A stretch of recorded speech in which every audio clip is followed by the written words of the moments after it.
Are you ready to kickstart your week with some dirt-slinging and tire-slaying action motorsports radio that packs the biggest gas? Hi, Ken Block here. Hey, my name's Jolene Van Butte. What's up, Brian Deegan here. Vaughn Ginn Jr. here. They've been thrown into one show that has broken down the barriers of what a motorsports radio show should be.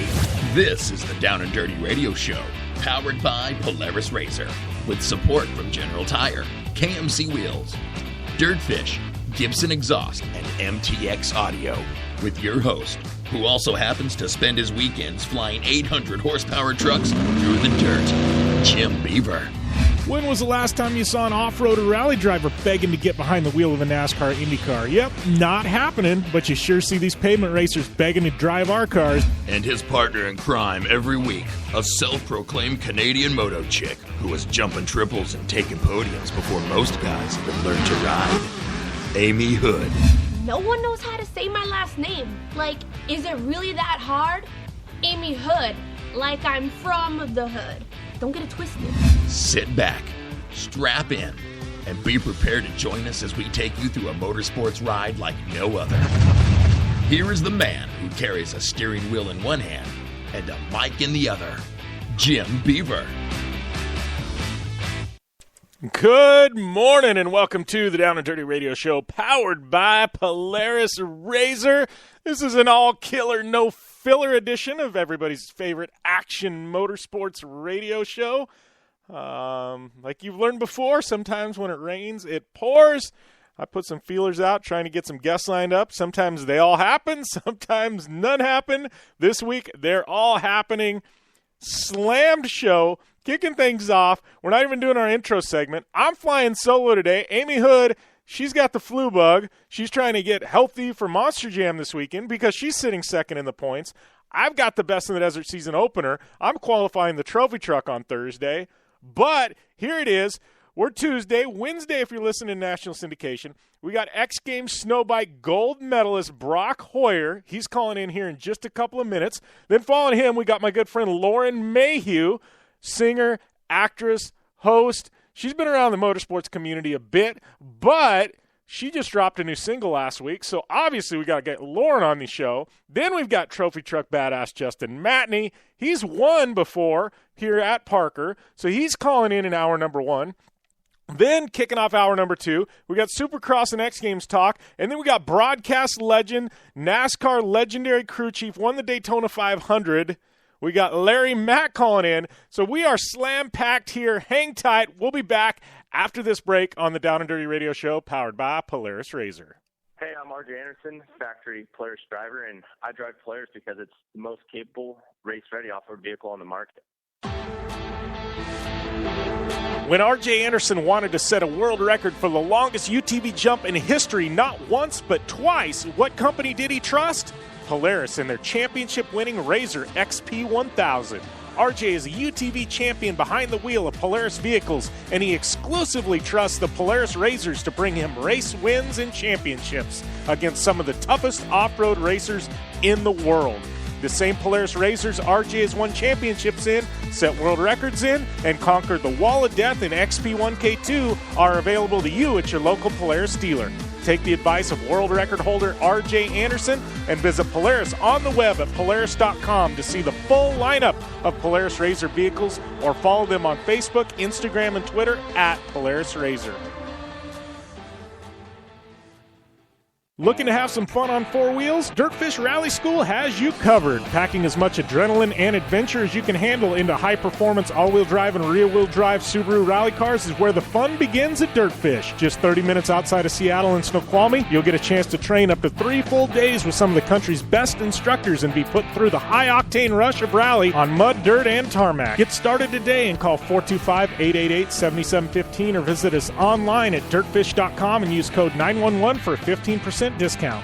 For 100 years, General Tire has provided tires for your lifestyle, your adventure, your anywhere. Born from competition, the Grabber tire offers the durability and off-road traction you demand in a tire. We put these tires to the test in the harshest off-road racing conditions to give you a tire that will make your anywhere possible. So let us take you on your next big adventure. Tweet us photos at General Tire, hashtag anywhere is possible. Because with General Tire, anywhere is possible. Do you race or are you a weekend warrior? Have you checked on the date on your helmet recently? Don't get caught off guard by using an outdated helmet. Impact Racing, the leader in motorsport safety, has new SA 2015 helmets to fit your budget. Whether you're looking for a helmet with a full carbon fiber shell to take you to victory at the Indy 500 or just looking for some helmets for a weekend at Glamis, Impact Racing has a helmet for you. Find out more information at impactraceproducts.com or on Facebook at Impact Safety. The Subaru WRX and WRX STI, a 268-horsepower turbocharged Subaru Boxer engine, rockets the WRX around corners and down straightaways. A race-ready 305-horsepower turbocharged Subaru Boxer engine keeps the WRX STI a rally legend. The Subaru WRX and WRX STI, it's not a sibling rivalry, it's a tag team. Get the latest from Subaru Rally Team USA at Subaru.com/rally.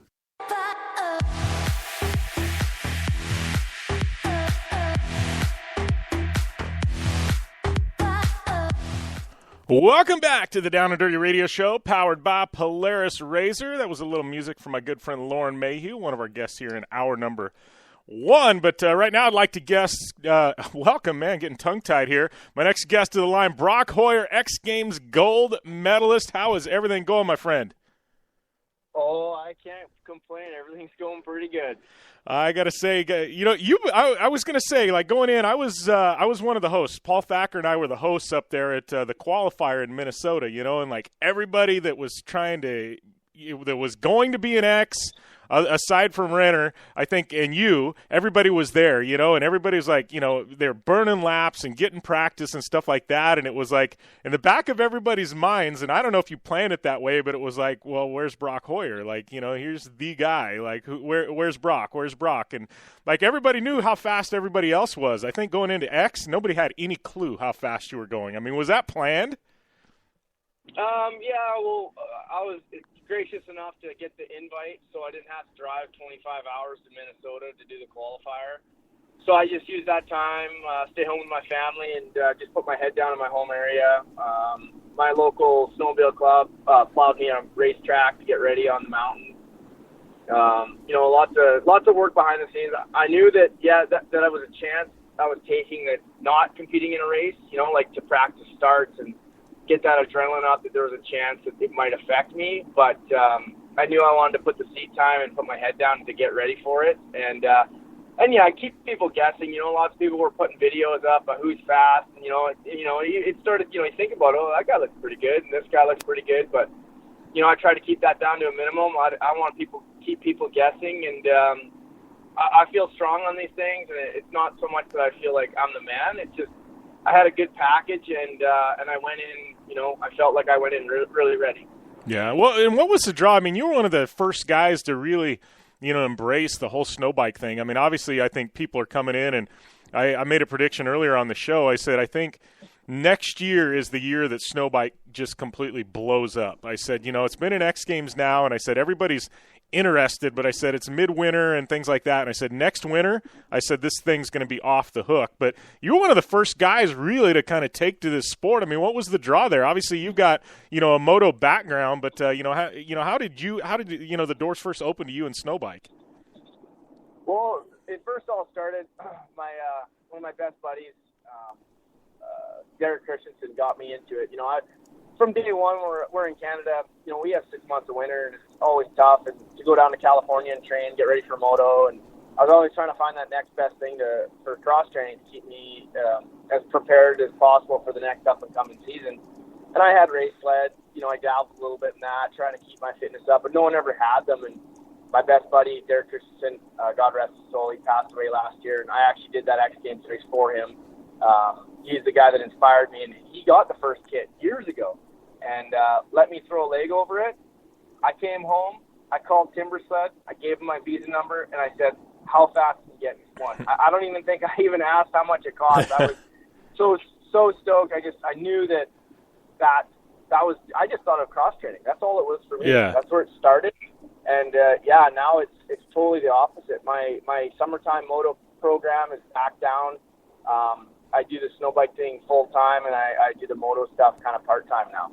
Yeah, I know. To me, it's like I think 2 years ago, I was the host of the Ultimate Snowmobiler in Crested Butte, and they had snow bike racing. It was the first time I ever saw snow bikes compete, and I saw it, and I was excited to watch. And then after I watched it, I'm like, well, this kind of sucks. Like, the course wasn't right, but nobody looked really fast, and I was like, well, this is kind of lame. And then, fast forward 2 years, and I saw what happened at the qualifier there in Minnesota, and I'm like, holy crap! The industry has come so far. And, it's getting ridiculously fast. Yeah, the product's getting better. Even X Games allowing this into as a sport, excuse me, opened up a lot of doors and brought a lot of motocross guys. And I think that's going to definitely step it up. I think more guys we're going to see next year. And I think that's great for the sport, It's the more people, the better, the more the industry takes it seriously. And I think it's here to stay. Like, if we watch the actual tracks film, it was a documentary about snow bikes and me and Regan and just overall about all the products and stuff. These things have been trying to start for since World War II in a sense. They didn't have the traction. There's been lots of stuff like General Motors actually started to build their own little snow bike back in the day, and it just didn't have the traction. The economy wasn't there. And I think everyone helped in all the snow bike kits, and I think Timbersled took it to the next level. Yeah, absolutely. Timbersled, I think they've helped move the industry, and just talking with the guys from Timbersled up there in Minnesota, it seems like, seeing what they've got up their sleeve for the future. It's going to be pretty impressive. I'm pretty excited to see where things head for sure. How about you? You're a guy, now all of a sudden you've got the X Games gold medal. That's what everybody wants. How's life changed the past couple of days? Obviously not much. You back to filming, man. Yeah, I pretty much didn't get a break. I knew when we went down there that I had a couple other arrangements with Yamaha back up in Revelstoke, BC, Canada, that I had to get back up to and do some stuff with them. So I pretty much Saturday morning right after X, I said goodbye and told my wife I loved her and my son, and they put them on the plane, and I started the long trek, 24 hours drive back home, and I got here Sunday afternoon, and we're right back into filming and productions, and we got some snow bike stuff this week, and then right in Revelstoke this weekend is the first Canadian National in Revelstoke for round 1 for Snowbike Championships. So we got that going on. And yeah, she's a busy month. And I knew that before we even started at X. I like being home with the family and trying to spend as much time because that's just as valuable as anything. And, we got a long road ahead of us to keep putting down. And I think building the sport, everyone's talking oh, it's so cool. You won gold. I think, it's not just for me. I share this gold with my team, my country, my hometown, Williams Lake, and then best of all, I share this gold with the industry, snowbiking. Period. Yeah. I think I think it's great for the community and the all the track kits out there to build this industry up. Yeah. Well, talking about the race real quick too, it wasn't in the bag for you. Obviously, you didn't get the lead off the start, and you inherited the lead after somebody dumped it in the corner, and then all of a sudden same thing happens to you and you go down in a corner. It was a back and forth. Is there a point in your mind you're like, oh man, you just felt it slip away and then all of a sudden it comes back to you?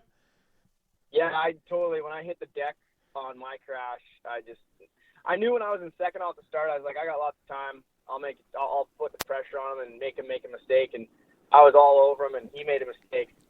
He was hearing me, knew I was all over him, and I was going to make the pass. And then, I've been racing pro for, about 6-7 years now. So I've got lots of, I just knew that it ain't over till it's over. Till I check the flag's over, it's not done. And I knew that I just put my head down and take my time and just pick away. And then I went down. And when I got back up, I was like, man, I threw it away. And I was just like, well, whatever. It ain't over till it's over. I put my head down, put pressure on the leader. He made a mistake, capitalized on it, and just put my head down. And it was gnarly, the lappers and the snow dust and the bruised ice chunks. And, after that crash, I had snow in my goggles. And every time I hit the big finish line booter, I had snow fly up, like lift in my goggles and then settle back down. And, all those things played into fact. None of the lappers were listening to the blue flag. I don't even think half of them knew what a blue flag was. It made it that much more difficult, but I knew that perseverance would have done it for me, and I had my best buddy looking out for me in the heavens above, and I brought it home for him, and it was gnarly. It was for sure the gnarliest race. Just the laps, we were doing 30 laps.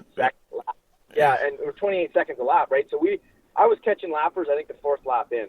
So, it was definitely you get out lead normally in a race, you get a breather and you get to relax and catch some wind. You never got that. It was a fight from the end. It was like you were passing the whole time and, trying to make your way through. And even some of the lappers, they tried to graciously move out of my way for me, and they'd almost clean me out into the hay bales a couple times. So it was pretty gnarly. Yeah. Well, I appreciate you taking the time. I know you guys are busy doing some filming today, and but appreciate you taking the time to call in, and we definitely have to catch back up with you. I know Amy was bummed. She's sick, so she's not on air today, but we'll have to get you back on when you've got a little more time and talk a little more. Yeah, of course. Love being a part of it, and thanks for let me have the time of your day and come on and talk. And I think you're a good promoter of this sport, and anything good we can all say about this and the people around it and in it, and is all good vibes. Absolutely. Well, thanks a lot, Brock. Congrats on the gold, and have some fun, my friend.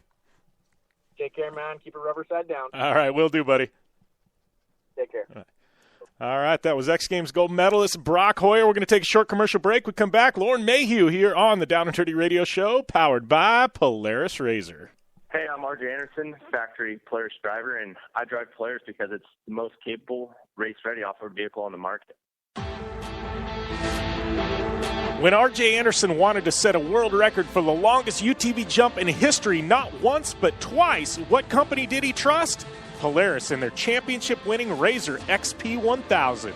RJ is a UTV champion behind the wheel of Polaris vehicles, and he exclusively trusts the Polaris RZRs to bring him race wins and championships against some of the toughest off-road racers in the world.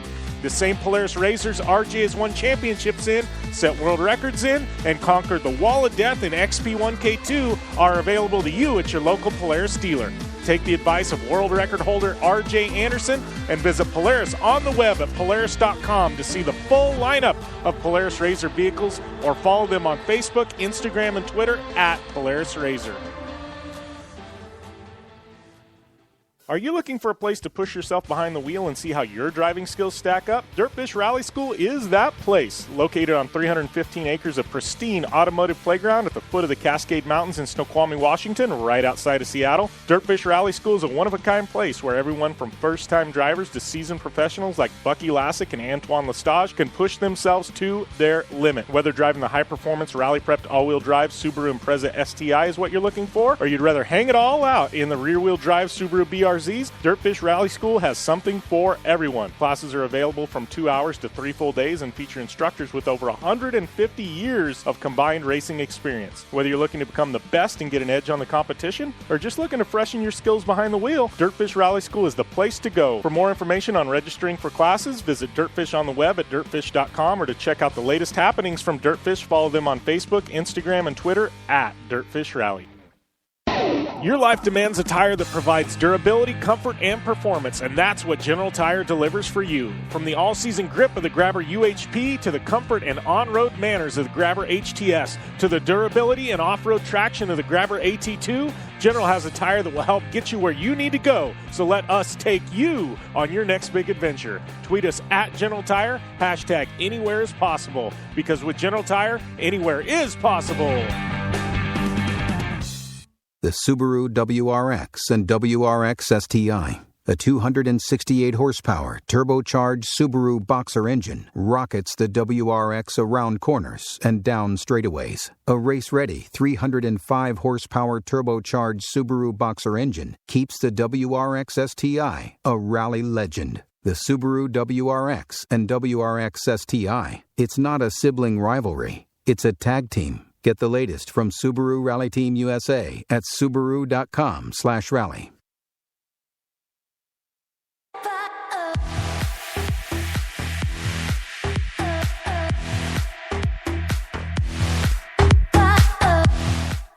Welcome back to the Down and Dirty Radio Show, powered by Polaris RZR.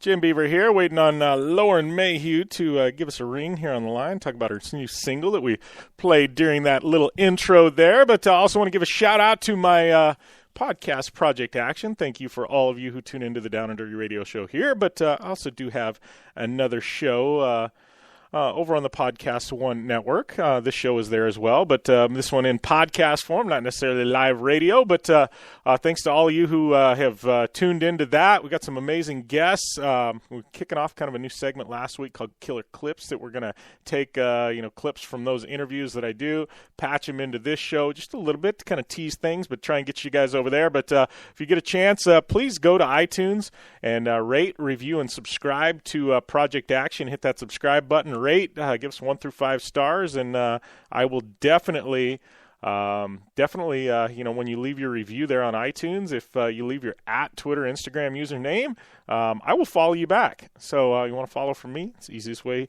to get it. But having a lot of fun. Had Nate Wessell on this past week. Had Paul Thacker before that. We've had Pastrana, Block, Kurt Yeager, you know him from NCIS LA, and so it's been a fun show for me. Obviously, we're all motorsports on this show, maybe a little action sports, but that show's like a lot of action sports, some MMA, some pop culture, musicians, actors, action sports. We do throw some racing in the mix, and I know you're going to see some crazy racing interviews from out of the box that we wouldn't necessarily do on this show over there on Project Action. So that's kind of like the catch-all show. So it's a lot like Down and Dirty, but it's a ton of fun, and the interviews are more in depth. Instead of 15-minute interviews here, we do like hour-long interviews over there. So get pretty deep into things with people. So it's always a good time.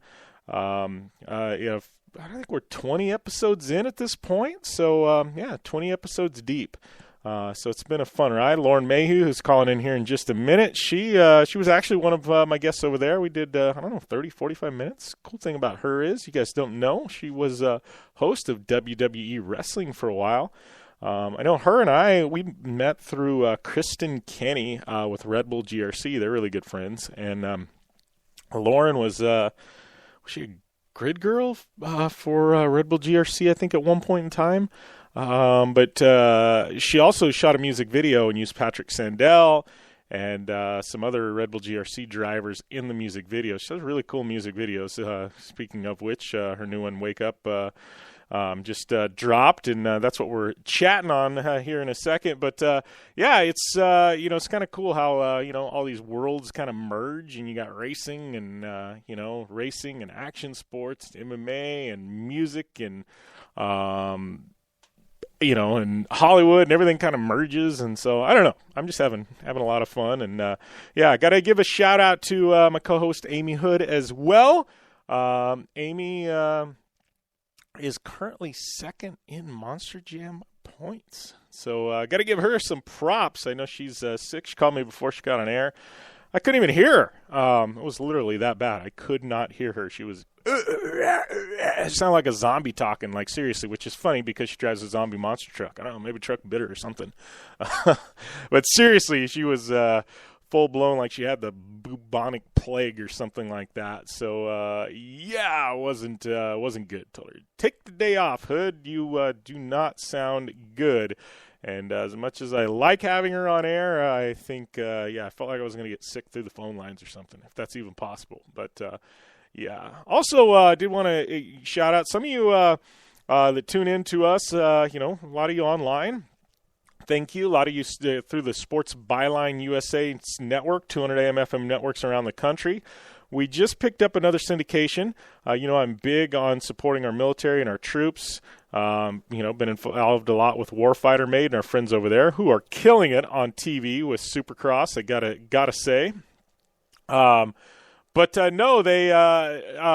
We just picked up 500 additional AM/FM networks in like 170 different countries, 160 different countries, something like that.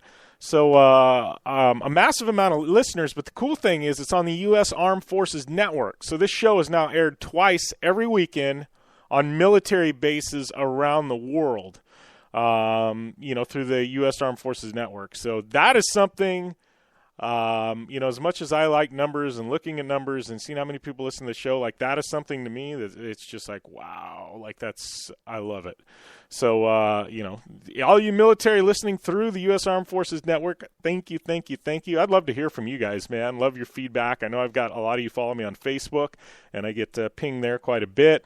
Instagram, Twitter, it's at JimBeaver15. But seriously, give me, I don't want to make this sound like, hey, go follow me. No, but I like hearing from you guys. I like your feedback. I like to know what you want to hear, man. I would love, you guys are overseas, doing your thing for our country and allowing me to talk on radio. So those of you tuning in, man, I would love to hear from you and, get your guest ideas, what you'd like to hear more about. And, man, it would, you guys, it's just, wow, it's like, talking with my guest Nate Wessell last week on Project Action. He and I talked quite at length. He does something called Bikes Over Baghdad.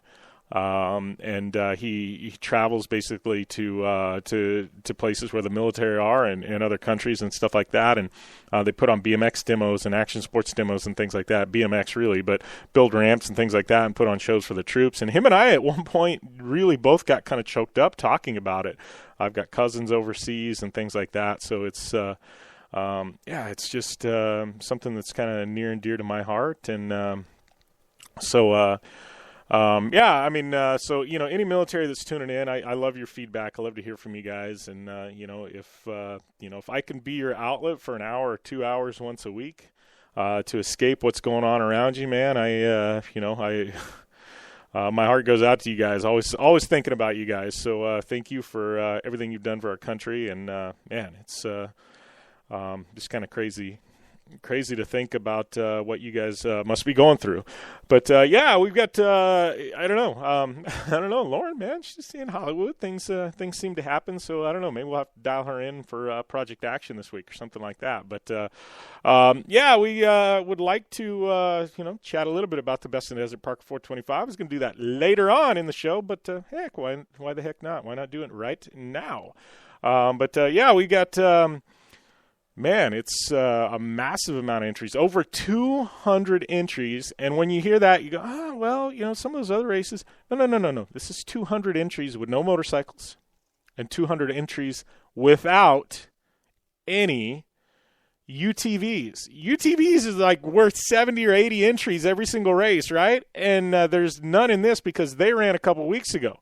Over 200 entries without motorcycles and without UTVs. So you add them in, we're well over 300 entries for this event, or add the Parker 250 2 weeks ago because the events got so big they split them apart. Add the UTVs to this event, and then we're like close to 400 entries. So it tells you how big these two Parker events are. What's going on? We've got over 50 trophy trucks or trick trucks getting ready to go off. I qualified. Well, we haven't qualified yet, but my spot sucks.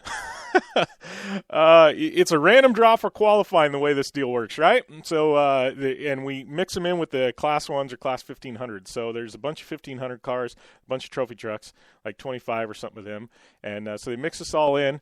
There's 78 of us, right, put into the hat, and they pull basically the names out of the hat, right? Well, I drew out of 78. Get this, 49th. Not bad. I could be 78th, right? No, I'm 49th. It kind of sucks though because this qualifying course is soft and silty, and when you start in the back anywhere out of the top 15 or 20, it sucks. The ruts are nasty deep, and it's just sugar sand. And there's been guys I think have tried to qualify on paddle tires before and stuff like that, and it's just I don't know. It just kind of stinks. So, I don't know. It's going to be an amazing race, though. My hometown race, my backyard, I like it. No hotel rooms, no traveling. I sleep in my own bed. The start line is literally 4 blocks from my house. Actually, the start line, if you guys really want to know, it's half a block from the radio studio I'm talking in right now. So, it tells you, I mean, this is literally, when we talk about my backyard, like literally it's, I can see the start line from where I'm sitting. It's that close. So this is my hometown race.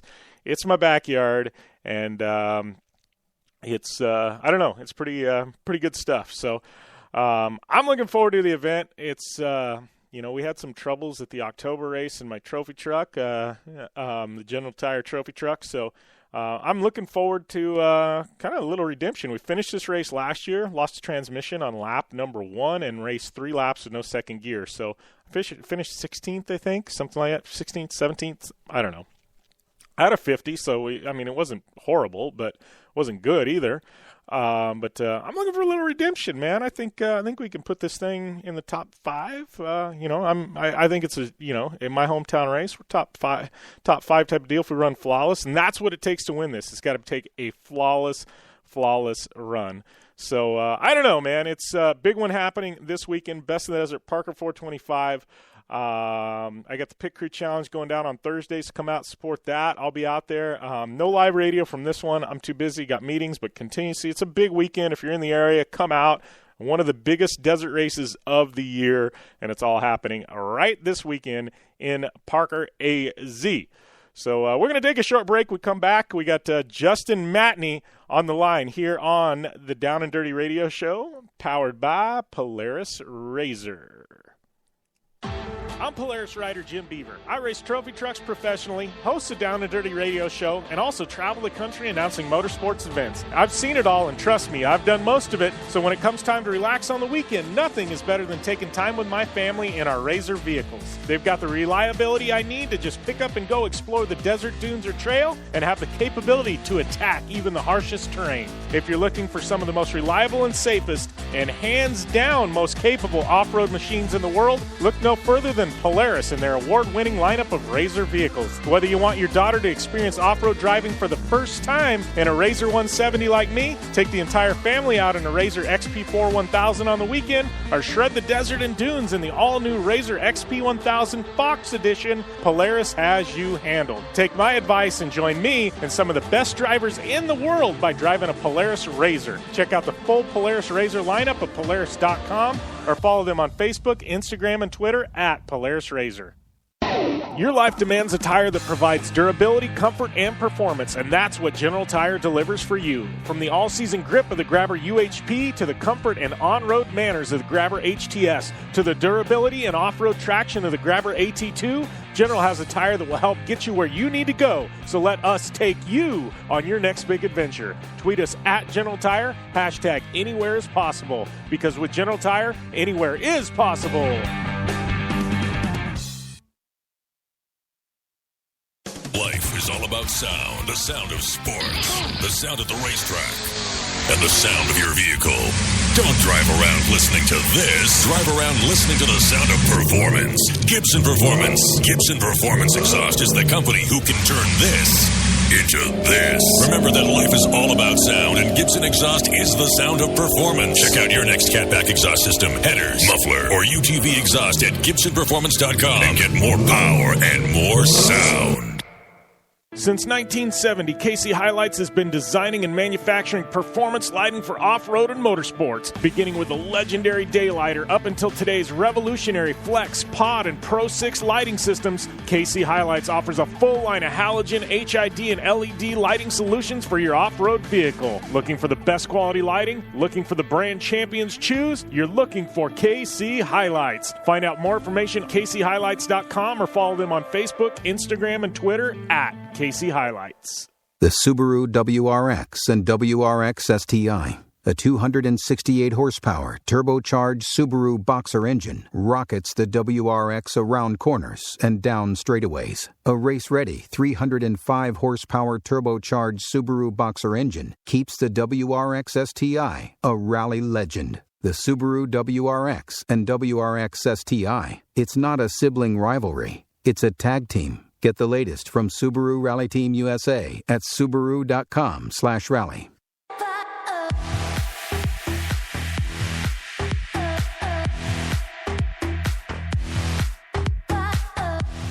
Welcome back to the Down and Dirty Radio Show, powered by Polaris Razor. That was a little music there from my friend Lauren Mayhew, who will now officially be calling in the second hour to kick things off. She got hung up, so we're pushing her back. But right now, we're joined by my good friend Justin Matney.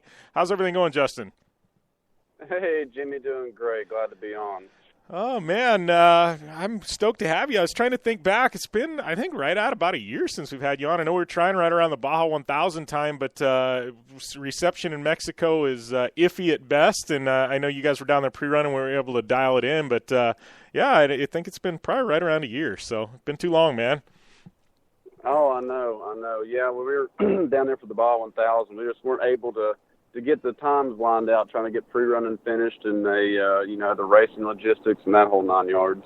Yeah, and I don't think people realize, even like a race like, a Parker, which is a loop race and it's a little bit easier, but, when you start talking Baja 500, Baja 1000, I mean, the logistics that go into it, I don't think that like the casual off-road fan or I don't think they realize what really goes into it to be able to get everybody in the right place at the right time, right when the trophy truck goes by, to be able to change 2 tires and then move 100 miles down the road. I don't think they realize what actually goes into it.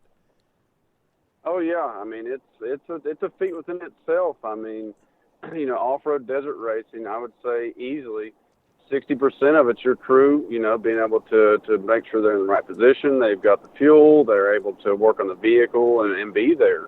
And that's a huge part of the strategy.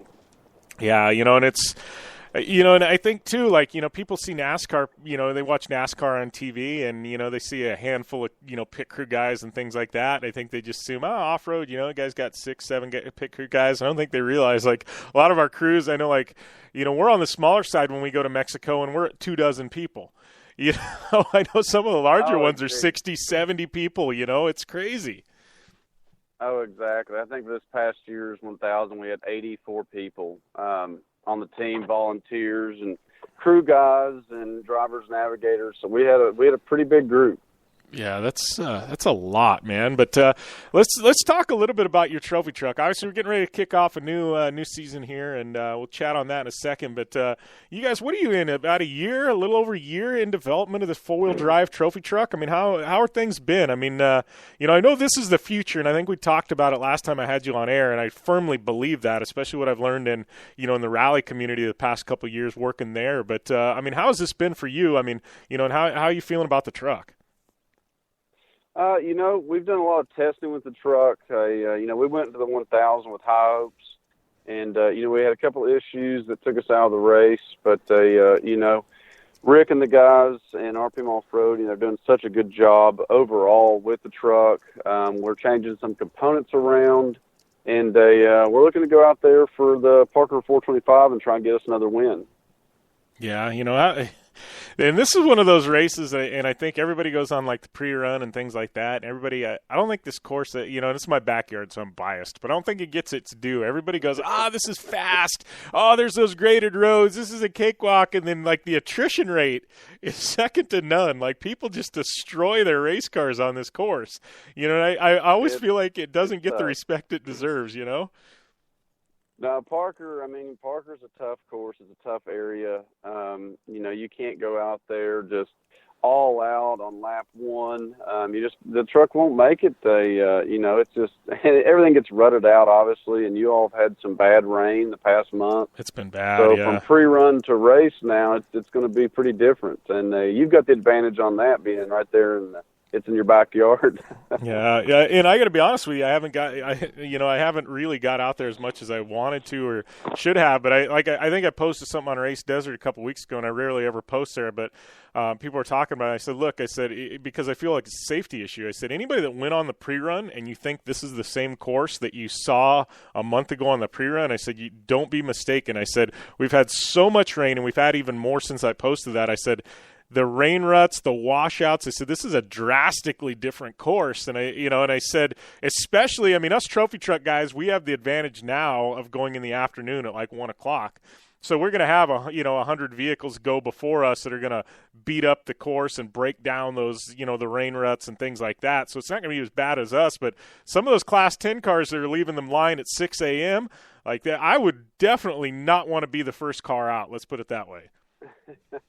No, they're going to run the first lap as a good strategy lap because, it's such a different course from pre-running. So, hopefully everything will be good, Yeah, I think it definitely will be a good one. So what's the plans for you guys this year? I know We've got it's just it seems like an off-road. I mean, obviously we got Best in the Desert, and they're carrying a massive amount of entries.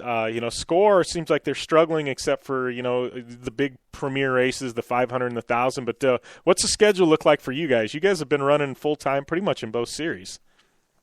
Yeah, Dolly, he's going to be competing in the Score races as long as myself. He's going to be trying to keep his number one plate. And I'll be competing with the four-wheel drive truck down in Mexico, and I'll be racing the Best in the Desert as well. We're currently working on a few new projects that you'll see out maybe in a couple months. So we're going to try and change off-road again.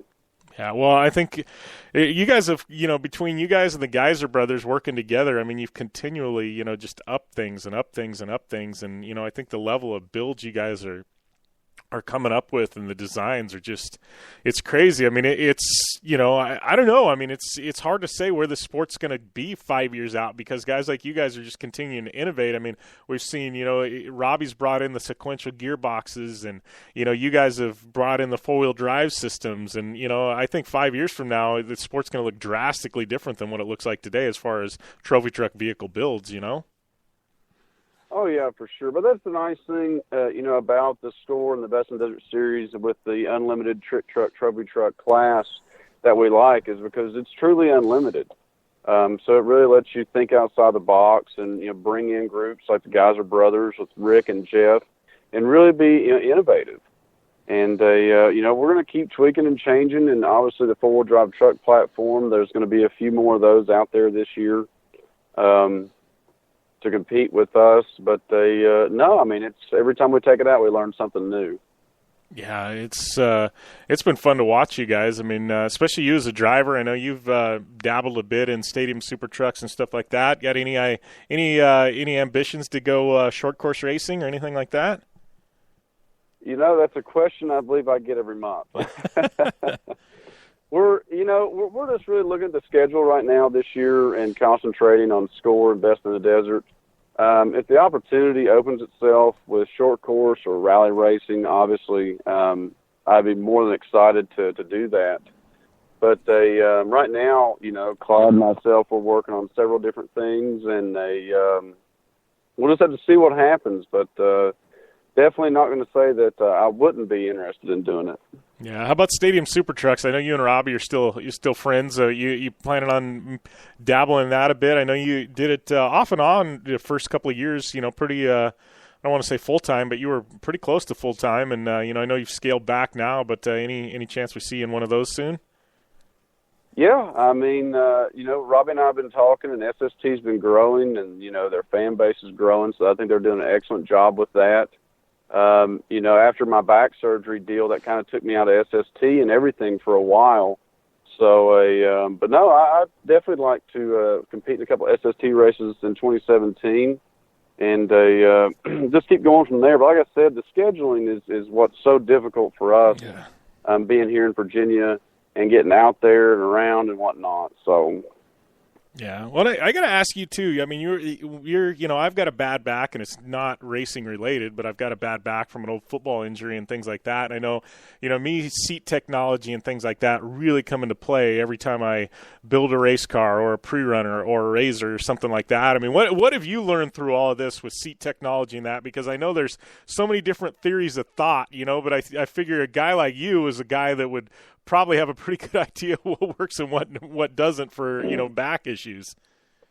Oh yeah, I mean, over our 11-year racing season so far, I've tried suspension seats, I've tried hardback seats, and about, I want to say probably 5 years ago, we started working with Robbie Pierce and Kelly Pierce. They're pretty good with Impact and Mastercraft, and after my injury, I was talking to both of them about why I think I was having the problems I was having, and I was able to go up to their facility and talk to them, and Robbie said, hey, I think we make a tall back seat for you, and they made one, shipped it out, I sat in it, and it was just perfect, and ever since I've done their new carbon fiber shell seat with the high back, I haven't had any problems. So I really have to thank them a lot for being able to develop that seat and put that in the works.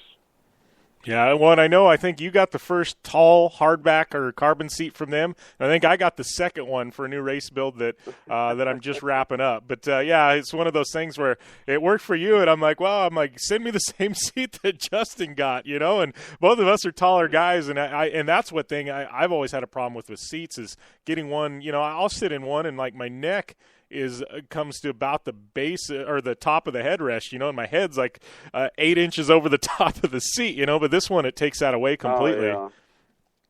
Oh, exactly. I mean, they did an excellent job with the seat, and, we've had some other tall guys sit in the seat, Ricky Johnson, he loves that seat. It's super comfortable. But, like I said, they're constantly thinking outside the box and pushing the envelope of safety and design. So we love working with companies like that. Yeah, and how about you guys with RPM Off-Road? How's things over there for you guys? We're doing great, just staying busy and constantly trying to expand and just working on new online stuff, and that's been it really, Try and plan for 2017 and get a lot of our stuff put together, and it's going to be a lot of testing this year, so I'll at least spend quite a bit of time out in Phoenix and California. Oh, yeah, well, you have to hit me up. You guys, I know Rick, I give him a hard time. He sneaks into Parker, and I never get a call. Like, I'll run into him somewhere and be like, oh, you ought to come out with us, Jimmy. But I'm like, yeah, but you tell me that after I've run into you. I don't get the text when you're coming to town, hey, we're going testing. Why don't you come hang out? Like, it's always after we run into each other. Hey, why don't you come on out? I'm like, then I feel awkward going out there like I'm coming in on some top secret info, Rick. He just laughs, he's a good guy. Oh, yeah. Rick and those guys, I don't know how they keep everything straight, but, they've got a great group of guys, Rick and Jeff. They do some of the best work that's out there. But, yeah, just for them to be able to do all the testing, the building, the racing, and still being able to be competitive on top, it's impressive. I mean, they do an excellent job. Yeah, and both of them can drive trucks like nobody's business. I feel like they've invested so much in vehicle builds and things like that people look at them as the Geyser Brothers, the builders, and they forget that both Rick and Jeff could go out and win a trophy truck race tomorrow if they need, if they wanted to. Oh, for sure. And I mean, like I said, Rick and Jeff, they both test our trucks when we're not available, and they know what it takes to win and how to be competitive. Yeah. So that fact that they can drive and build, I think, is what helps keep them on top. Yeah, for sure. Well, I appreciate you taking the time to call in, Justin. I know we'll see you in a couple days out here at Parker for the 425 to kick off the season. Yes, sir. That sounds great, Jimmy. Like I said, anything we can do, just let us know, and I'll see you out there in a couple of days. All right. Sounds good, Justin. Thanks a lot, my friend. Thank you, sir. All right. Take it easy. See you.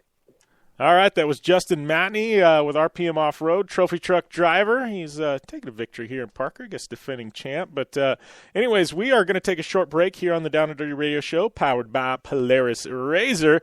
Come back. We got a little bit of Dirtfish Rally Report coming right at you. Hey, I'm RJ Anderson, factory Polaris driver, and I drive Polaris because it's the most capable, race-ready off-road vehicle on the market.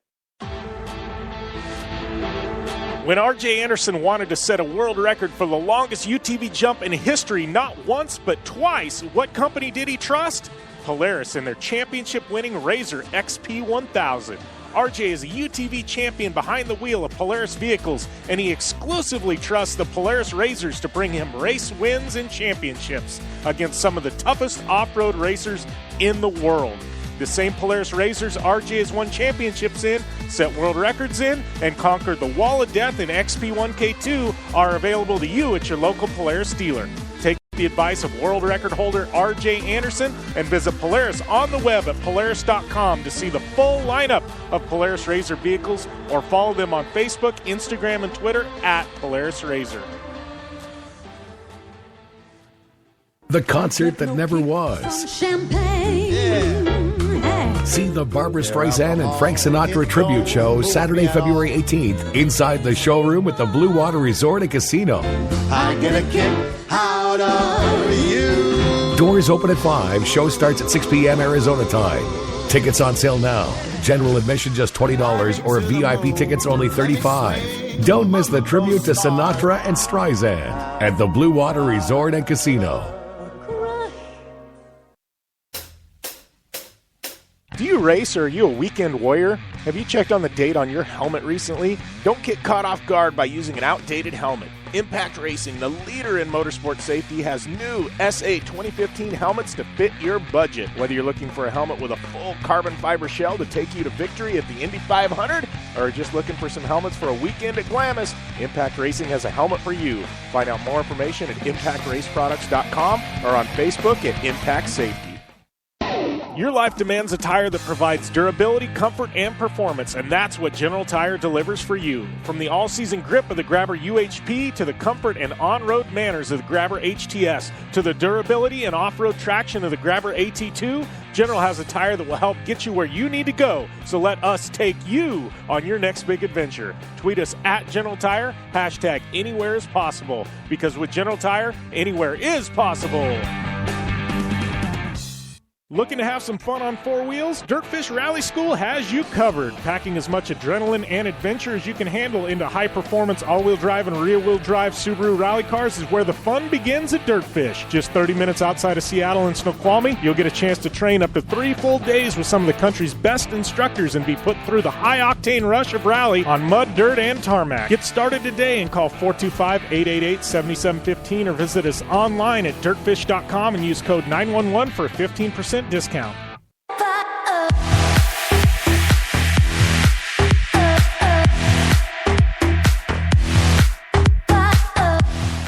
Welcome back to the Down and Dirty Radio Show, powered by Polaris Razor. Rolling right into a Dirtfish Rally report for this week, brought to you by our good friends at Dirtfish Rally. Find out more information on the web at www.dirtfish.com. And I happen to have a pretty big announcement coming out this week with my friends at Dirtfish, so definitely be looking out for that. And if you want to use that code JBDirtfish, it'll give you, I think, 15% off your order at dirtfish.com on your classes when you book them. So, definitely use that coupon code when you book.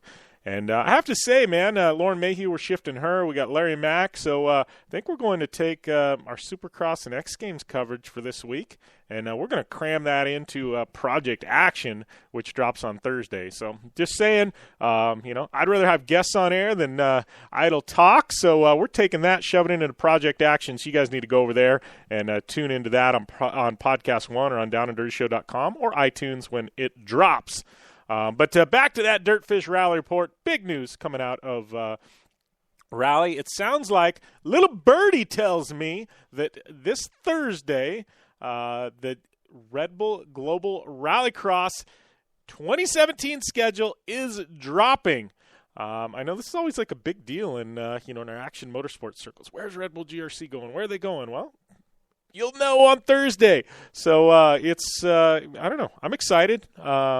I may have a pretty good idea of what that schedule looks like already, but I'm still excited nonetheless. Big deal if you're a Rallycross fan or a rally fan, that's for sure.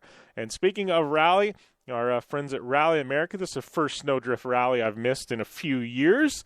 Kind of bummed about that, but it did happen up there in Atlanta, Michigan. I don't miss the cold, though, and I don't miss being snowed in, and I don't miss having to drive from northern Michigan to Chicago in a blizzard because they told me I was going to be stuck in the blizzard for a week, and I had a race in the trophy truck, so I drove all the way across the – it was a nightmare story. But anyways, Art Grushka, got to give him credit. He took home the open class victory, NLO, and second outright went to Reed Andrus. Nathan Usher, third spot on the podium, and he was in open class. Henry Korolakowski taking a top 5 overall. Big shout out to him, man. He's a previous event winner there at Snowdrift. SP winner was Zachary Whitebread.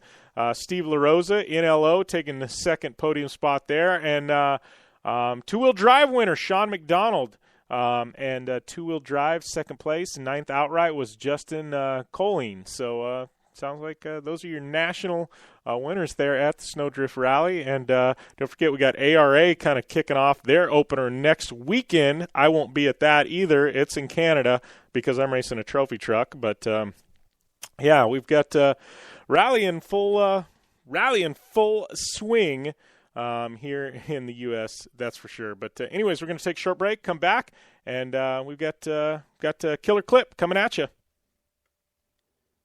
Hey, I'm RJ Anderson, factory Polaris driver, and I drive Polaris because it's the most capable, race-ready off-road vehicle on the market. When RJ Anderson wanted to set a world record for the longest UTV jump in history, not once but twice, what company did he trust? Polaris and their championship-winning Razor XP 1000. RJ is a UTV champion behind the wheel of Polaris vehicles, and he exclusively trusts the Polaris Razors to bring him race wins and championships against some of the toughest off-road racers in the world. The same Polaris Razors RJ has won championships in, set world records in, and conquered the Wall of Death in XP1K2 are available to you at your local Polaris dealer. Take the advice of world record holder RJ Anderson and visit Polaris on the web at Polaris.com to see the full lineup of Polaris Razor vehicles, or follow them on Facebook, Instagram, and Twitter at Polaris Razor.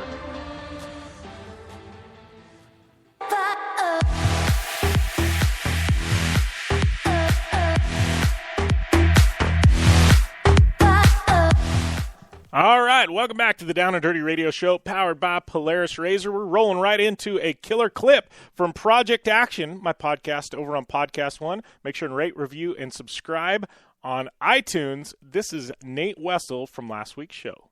No, it's serious. Like I've been a rider my whole life, and we'll talk about that here in a bit. But like the first time I think I was really like, when you're a rider in the '90s.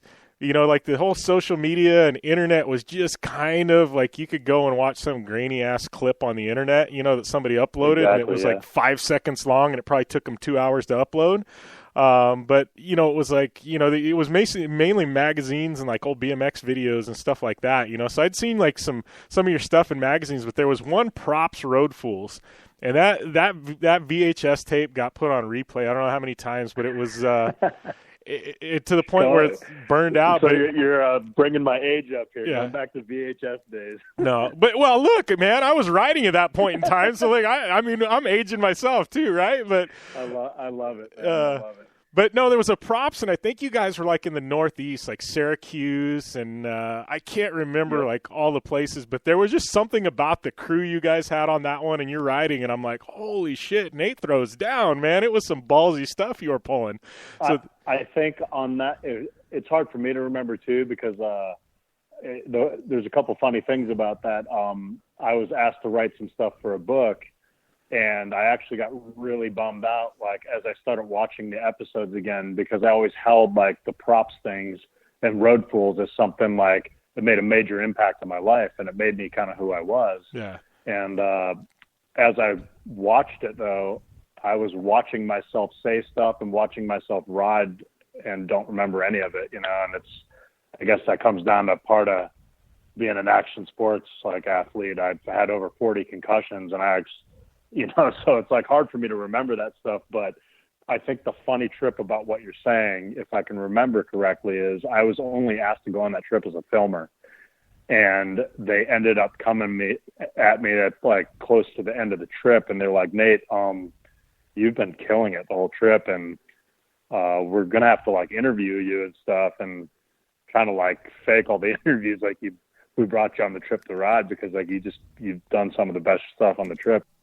All right, that was Nate Wessell, part of my interview with him on Project Action. You want to hear the full interview? Go to podcastone.com, or you can rate, review, subscribe over there on iTunes. We're going to be back on the Down and Dirty Radio Show, powered by Polaris Razor, with Lauren Mayhew after this.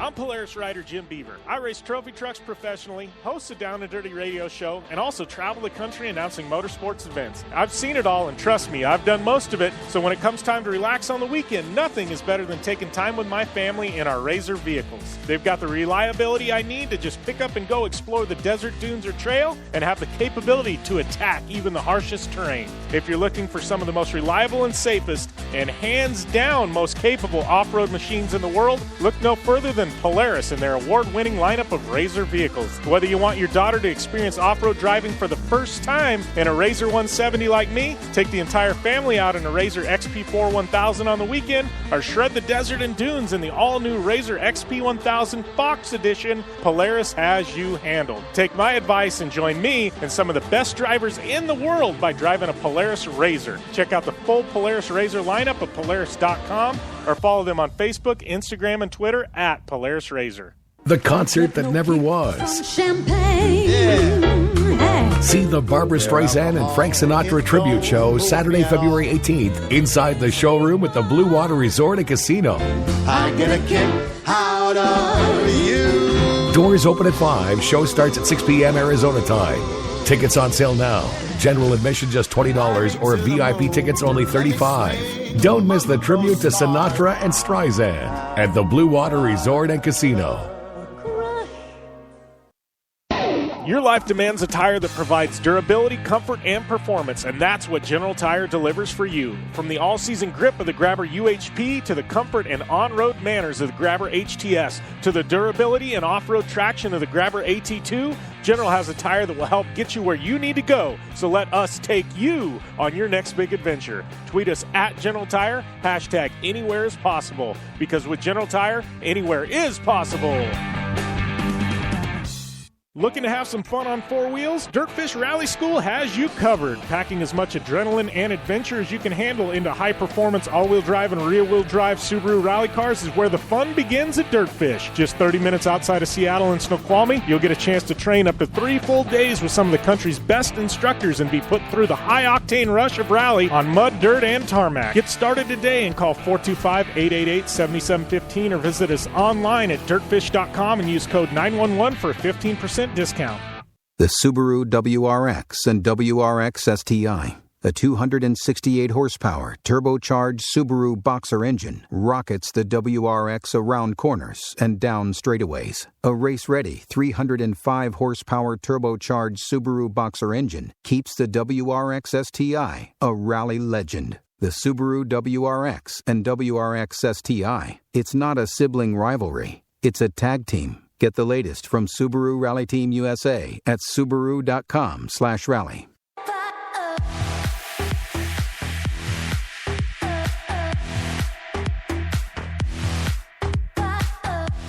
Welcome back to the Down and Dirty Radio Show, powered by Polaris Razor. Jim Beaver here. I'd like to welcome Lauren Mayhew to the line. You just heard her coming out of that commercial break. How's everything going, Lauren?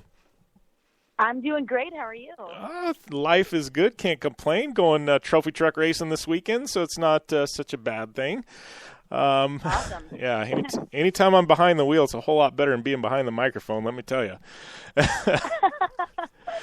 No, how about you? Life has got to be pretty good. Dropped a new single this past weekend. I know you pinged me. You dropped a teaser clip, and now the music video is out. I think it's available on iTunes too. So I don't know. Life's got to be pretty good for you right now.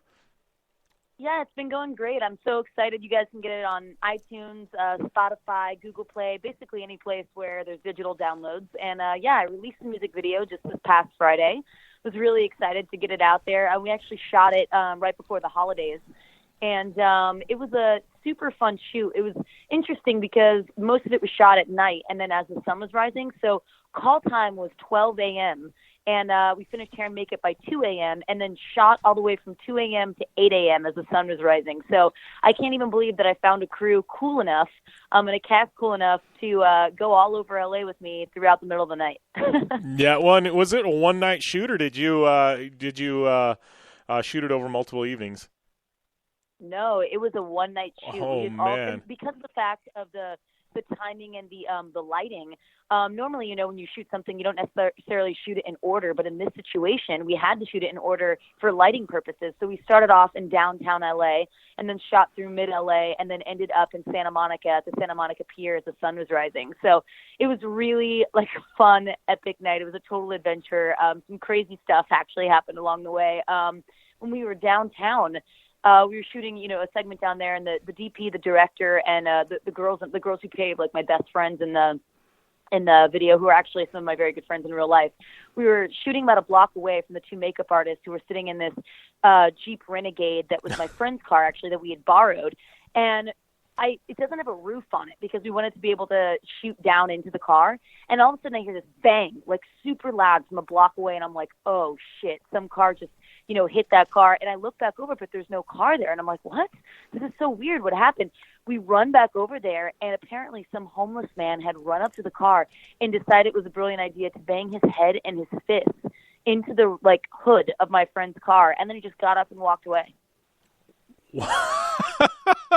I know. That is so bizarre. Welcome to L.A.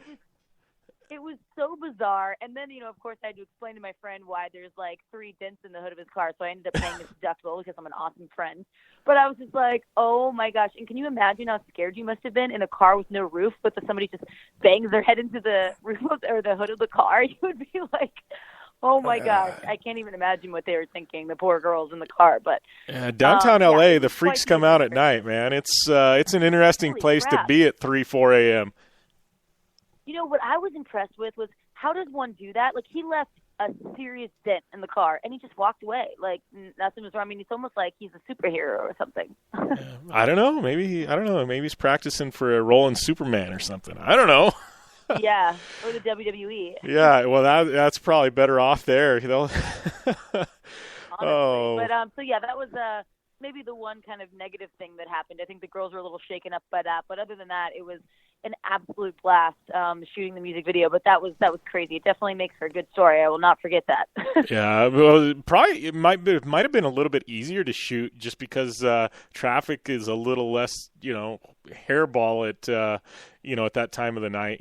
So I don't know. Might have made 100%. When we shot the stuff at LACMA, which is there's this area in front of the LACMA Museum where there's all these super tall light posts that we were kind of like walking through, and typically that place is just swarming with tourists and multiple people like taking pictures and stuff. There wasn't a single soul out there, so we had the whole place to ourselves that we were shooting it. So yeah, it definitely was less populated, which allowed for us to do some really cool stuff like in the middle of the street and stuff like that. So yeah, here's a total random question, totally unrelated, but you're like, I mean, you live in LA, and obviously I spent some time there, but I haven't been yet. But you ever been to the Sunken City? I really want to go there.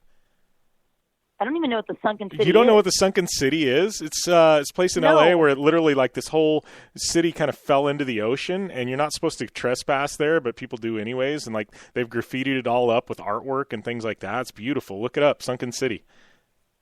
Oh my gosh, I feel like I'm like so in the dark right now. I can't believe I've never heard I'll of it. I'll text you a link. So up on I'll text you a link.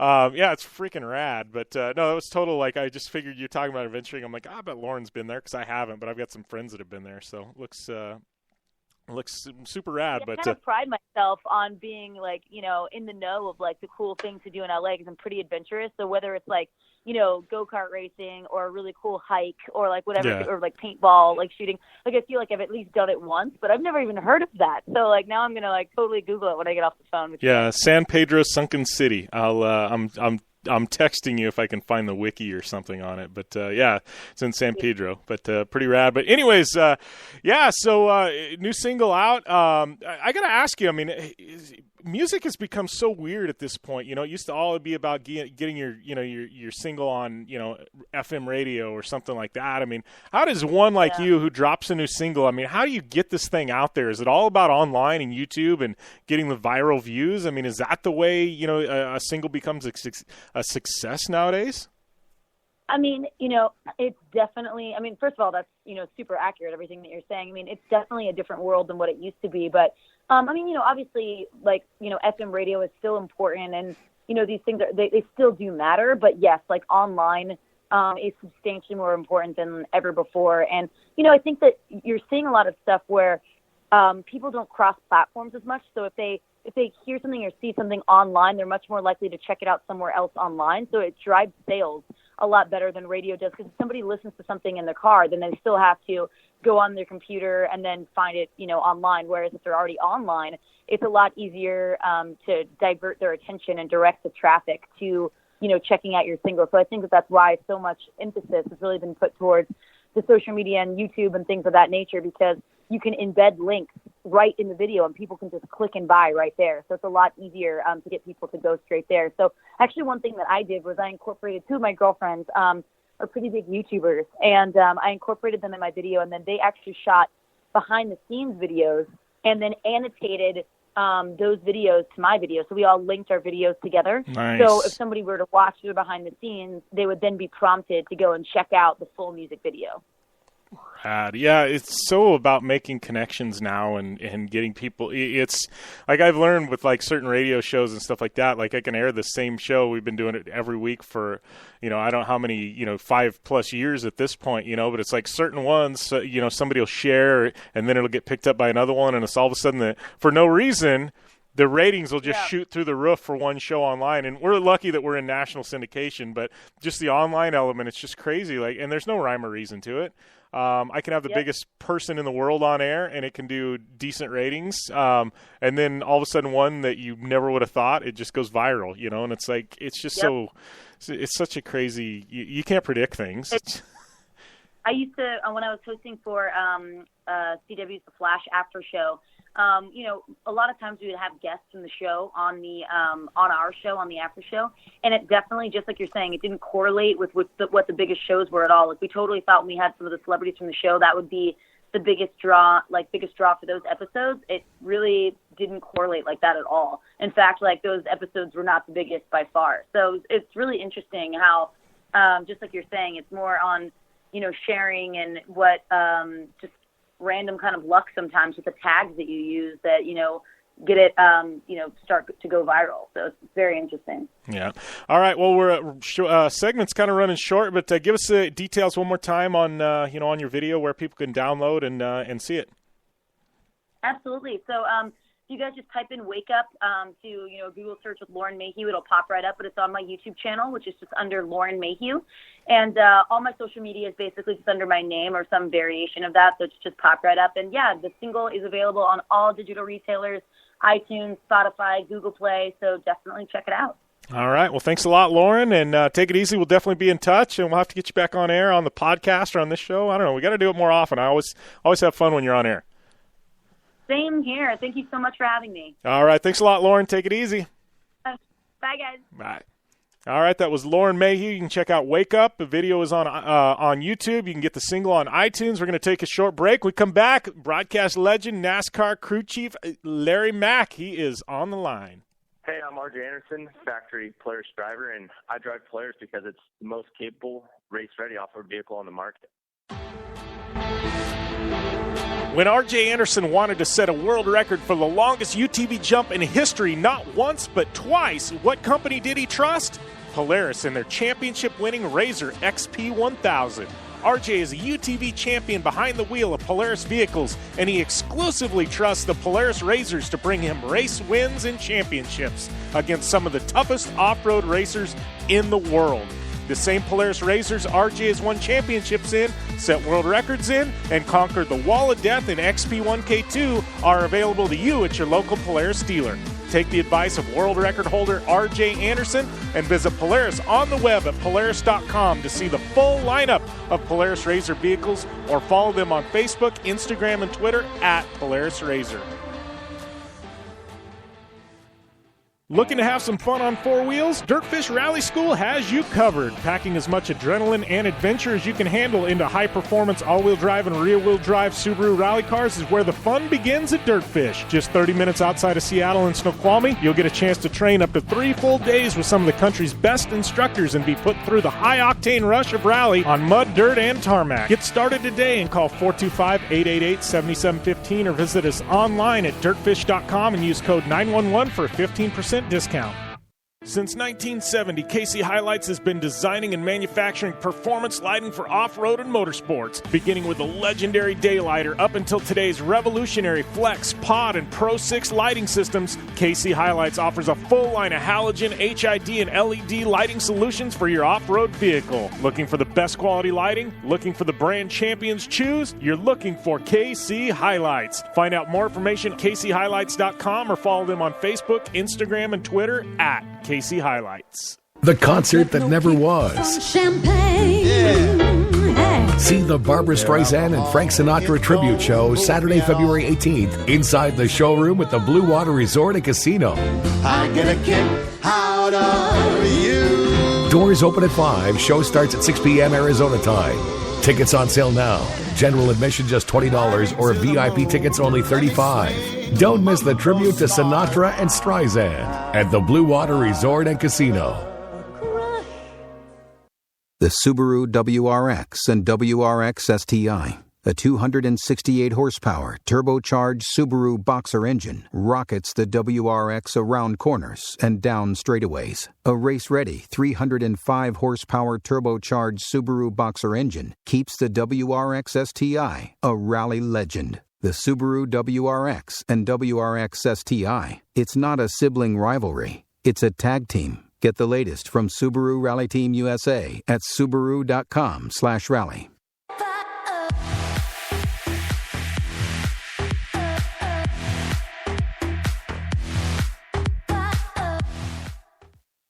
Welcome back to the Down and Dirty Radio Show, powered by Polaris Razor. I'd like to welcome my next guest. First time we've had him on air, but Larry Mack, welcome to the show, my friend. Oh, glad to be on with you. Appreciate you having me. Yeah, I got to ask you, I mean, people just refer to you as Larry Mack. They call you Larry McReynolds. I mean, how do most people refer to you? I got to ask. It's there's no set pattern, but I've got to say Larry Mack seems to take a life of its own.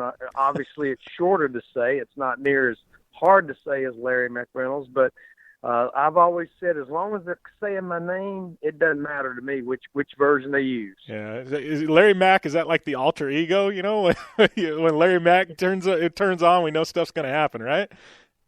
Well, in the irony is, the Mac, when you say it that way, is spelled M-A-C. Yeah. Of course, when you look at my real last name, it's just M-C. And, some people say McReynolds, some people say McReynolds. I mean, I say McReynolds, and people will correct me about how I'm saying it. It's like, wait a minute, it's my name. I think I know how I'm supposed to say my own last name, but long as they're calling me, I'm okay either way. Yeah, exactly. I guess no such thing as bad publicity, right? That's it. Darrell Waltrip had a great philosophy when he was a race car driver. He said, I'd rather hear them cheering, but even if they're booing, that means they're still paying attention to me. So I'll live with either one. Yeah, exactly.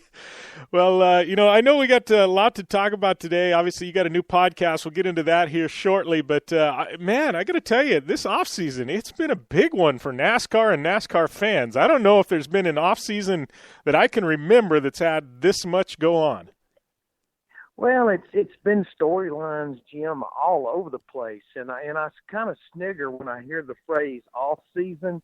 It's a very artificial term. It's just really about 2.5 to 3 months that we're not racing. It's far from being an off season like you have in a lot of stick and ball sports. But when you think about it, just the driver storylines, Tony Stewart retiring, which we knew that was happening, and now Clint Boyer will be stepping into that 14 car. Dale Earnhardt Jr. is back after the concussion syndrome that he suffered halfway through the season last year, and everybody's excited to have him back in that 88 car starting with Daytona here in about 3 weeks. But probably the driver story that shocked the racing world was Carl Edwards announcing at the age of 37, even with more time and years left on his contract with Joe Gibbs Racing, that he was stepping down from racing, that he was happy with his career. He had things he wanted to do with his family, and that he was healthy. And then I think, honestly, Jim, what Dale Earnhardt Jr. went through last year, I think was a little bit of a wake-up call to a lot of drivers. These drivers make a really good living like most pro athletes do and should. And I just think it made an impact on some drivers, especially maybe Carl Edwards. But, yeah, a lot of driver storylines across the board. Stewart-Haas Racing, who's been Chevrolet since they became Stewart-Haas Racing in 2009. They are making a swap to Ford. And from a NASCAR side of things, just several days ago, a format change for the race. Not that these drivers need any incentive to race hard every race, the entire race, but the way the point system has been structured, the way the playoff system has been structured, if you want to race early in the year, like Denny Hamlin did roughly a year ago by winning the Daytona 500, for the next 25 races, you just don't have a lot you can gain. You can still go out and win races. You can still win a trophy, which is what they all enjoy doing. Yeah. But now with this new format change, with having 3 stages throughout the race, there's going to be a lot of points that's available every single race, the entire race, and I think we're going to see a little bit of a different NASCAR season this year. Yeah, I agree with you, and I think the points is, I know with the whole chase that they instituted a while back, it was, the whole deal was to keep people hooked, for the whole season, and that way, the last few races were exciting as Daytona was, but then, I know last year you got a guy like Truex who, comes away with 4 race wins, a couple in the chase, and, and somehow he doesn't even factor into the points championship. So it's, I think there's a lot they can do, and I think, we'll see what happens, but I'm pretty excited about it as a fan. And I know it sounds like the drivers are pretty excited about it as well. Well, NASCAR has always walked a fine line, even before 2004 when we really didn't have any kind of a chase. It was just who could be the most consistent over the course of whatever length the schedule was, whether it was 31 races as it was a number of years ago or 36 races now. And then the chase still rewarded consistency, but it rewarded winning, especially these last 2 or 3 years of the chase format. And now it still highly rewards winning. It still highly rewards consistency. And now it rewards at a couple of points during that race, running up front, finishing in the top 10, or maybe even winning one of those stages. So, I can't shoot any holes in it. And it's not because I've drank the NASCAR Kool-Aid. I've been accused of, they've brainwashed you. You're never going to say anything's not good or bad. It's like, no, I don't think so. You need to go back and revisit some things that I did challenge NASCAR on, whether it was safer barriers at all the racetracks we go to, whether it was the car tomorrow that debuted in 2007. I've never been just an ear massager or yes man, but I really can't shoot holes in this format. And as I've told a lot of fans, let's give it a few races. We can't judge it off of Daytona. We need to get through Daytona, Atlanta, and maybe those 3 races where we do the West Coast swing. And then let's sit down, as an industry with fans and say, okay, this was better. This was no different. I don't think there's no way it's going to be worse. Yeah. But I think it has all the potential to create some excitement in the middle portion of the season when things kind of get a little bit of a lull, or in the middle portion of a 500-mile race when things kind of get to a lull. Yeah, I agree. Like you said, I don't think it can get worse. I think it can only get better. But I got to ask too. One of the other big off-season news: Monster Energy coming in is I guess I call it the title sponsor. I know NASCAR's got their formal terminology for it, but Monster Energy. I mean, we know they're basically backed by Coca-Cola. There's the ownership there, but this is a big deal. I think this is I come from, we call it the action motorsports world. Off-road and rally cars and drifting and Supercross and and action sports. So I'm very familiar with the company, but this is a pretty big investment for Monster, and I know a lot of people saw it as out of their demographic, but I know what I've seen behind the scenes is now all of a sudden they're going to be able to activate in a lot of markets that they weren't in before. So I don't know. I mean, how do you see this deal play out? Because I think, first I was kind of, people that know the show, I was kind of against it, but now I'm really kind of for it. I see it as a major, play for them.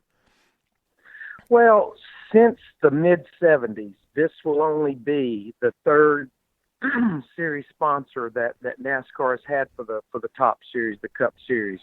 R.J. Reynolds and Winston, they were here for 33 years, all the way up through 2003, all the way back from the early mid-'70s. And, they kept the sport afloat when this sport was maybe not going to make it back in the 70s. And, of course, because of so many restrictions and regulations that kept getting put on tobacco companies and tobacco industry, it finally was just not healthy for them to keep sponsoring the series. They couldn't do anything with it because of the restrictions on tobacco. And, of course, in 2004, Nextel, which soon became Sprint shortly after, stepped in, and they've been unbelievable partners for the sport for 13 years. They took this sport to an all-new level. They raised the bar very, very high, but obviously with some upper management changes within the Sprint Corporation, they felt like that it had run its course. And very proud and happy that Monster Energy did step in. I think they have the ability to definitely change the approach and the outlook of the sport. They have a lot of experience in other forms of motorsports, and they're not going to dilute that. They're going to still have the Supercross series. They're still going to be a sponsor on Kurt Busch's Stewart-Haas Racing number 41 car. So I just think with the experience that they have in motorsports and the demographic that they deal with, I do see them being able to grow some attraction to NASCAR. I'm pretty excited about it. I was so excited about it when I heard the announcement. I had my wife go out and buy some Monster Energy stock. So we'll see if that pans out healthy for me. Well, the way Monster Energy is going, I don't know that it's going to be a bad thing. That's for sure. It seems like, it's funny. You look at the whole energy drink market as a whole, and this is something that's relatively in its infancy. I mean, we're talking early 2000s. Was it? It's a young industry, but the way it's taken over, I mean, it's just I don't know that we've ever seen a beverage company, create a segment and grow like they have. It's just I don't know if we know where the limit's at for this. No, I think it's going to be. I think it's going to be good and healthy for the sport. I really, really do. I know the industry, the garage area seems to be excited about it. The drivers are showing some excitement about it, and I think they're really going to do some neat things to cross promote the NASCAR Cup Series with other forms of motorsports. I know when you think about all the races that we run each year. We obviously have the All-Star race that's run every May at Charlotte Motor Speedway, and that's kind of the series sponsors weekend. And I know we're anticipating some big announcements of things they're going to be doing with the All-Star race at Charlotte in May. We're going to carry on this interview with America's crew chief, Larry Mack, after this short commercial break here on the Down and Dirty Radio Show, powered by Polaris Razor. You got any questions? Be sure and tweet us at JimBeaver15, and we'll get those questions asked for Larry Mack here on the show. But we'll be back after this here on the Down and Dirty Radio Show, powered by Polaris Razor.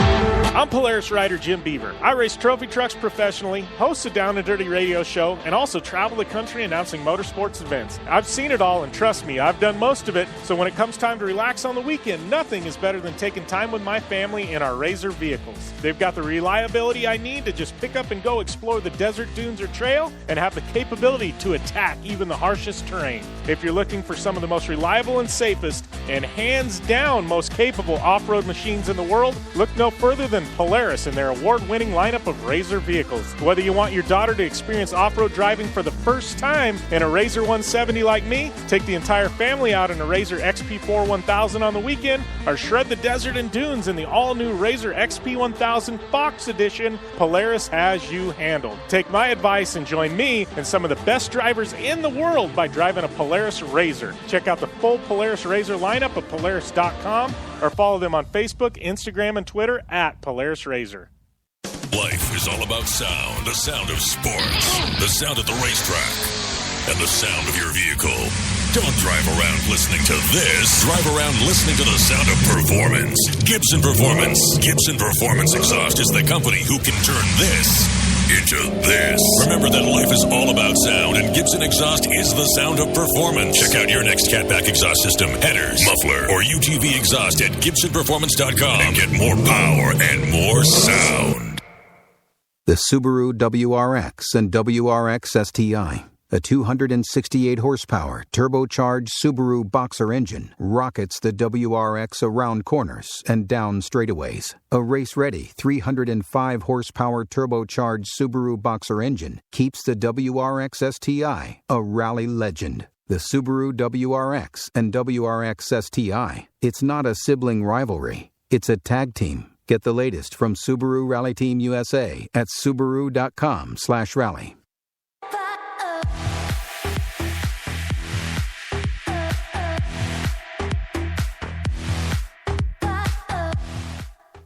Welcome back to the Down and Dirty Radio Show, powered by Polaris RZR.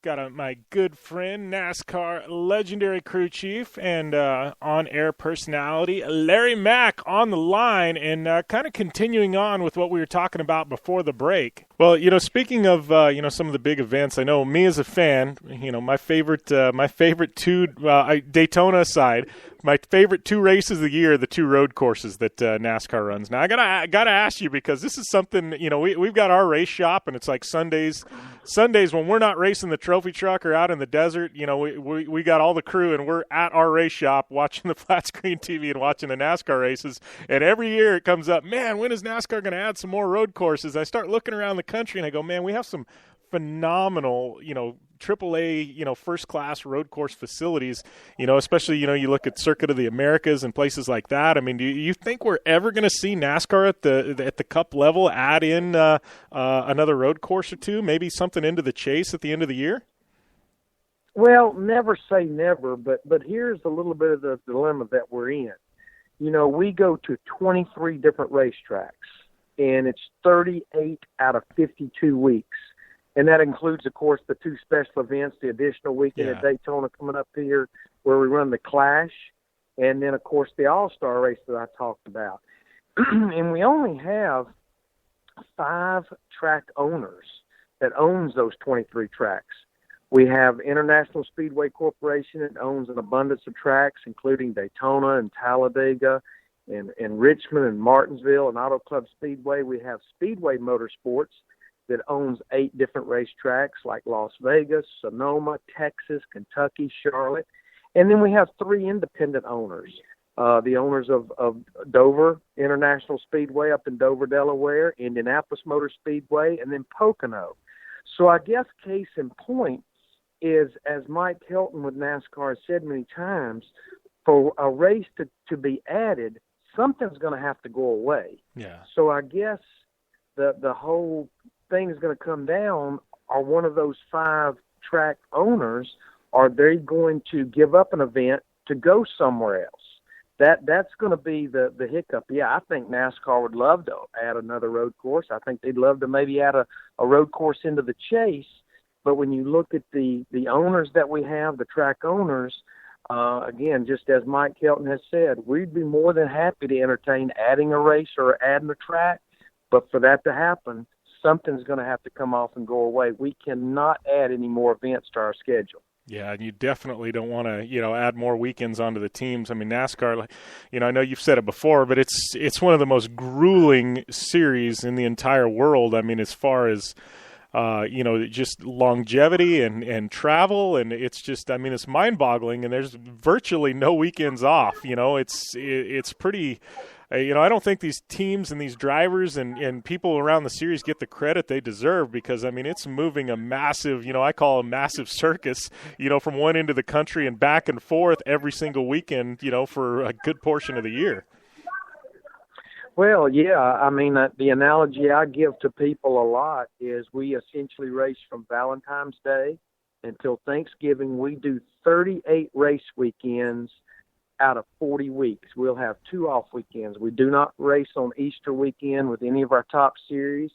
And then the Cup Series has another off weekend in August, but the other 2 series will be racing that weekend. And, baseball kicks off April 1st. We've already been racing for a month and a half. Baseball will go through its regular season, its all-star break, its divisional championships, the league championships, the World Series, and they'll even have a ticker tape parade in the city of the world champions. And we still have almost another month of racing to go when that all happens. But, this will be my 37th year to be a part of NASCAR, for 18 years as a crew chief, now 17 years as a broadcaster, and many years before all that just as a mechanic on a race team. But I think everybody that does it will tell you exactly what I tell you. It can get grueling. It can become a grind, but I don't know if I'd want to be doing anything else. I think we all can safely say we love what we do.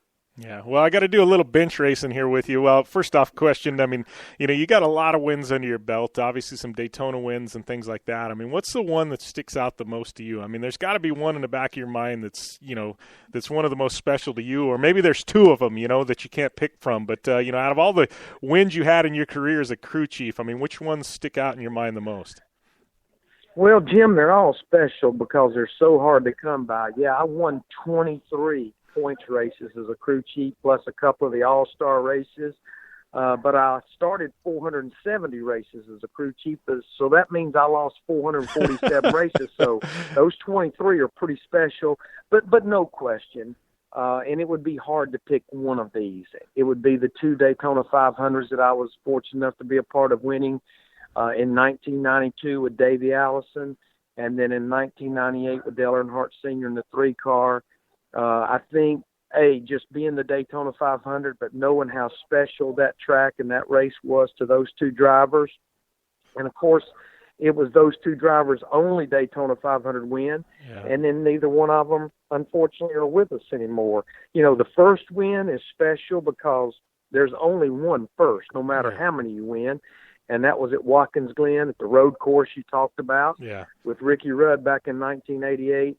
But, the 2 Daytona 500s, I mean, right now as I'm speaking to you and holding my phone in my hand, I can crank my eyes toward my hand holding the phone, and that ring from the 1998 Daytona 500 is on my ring finger.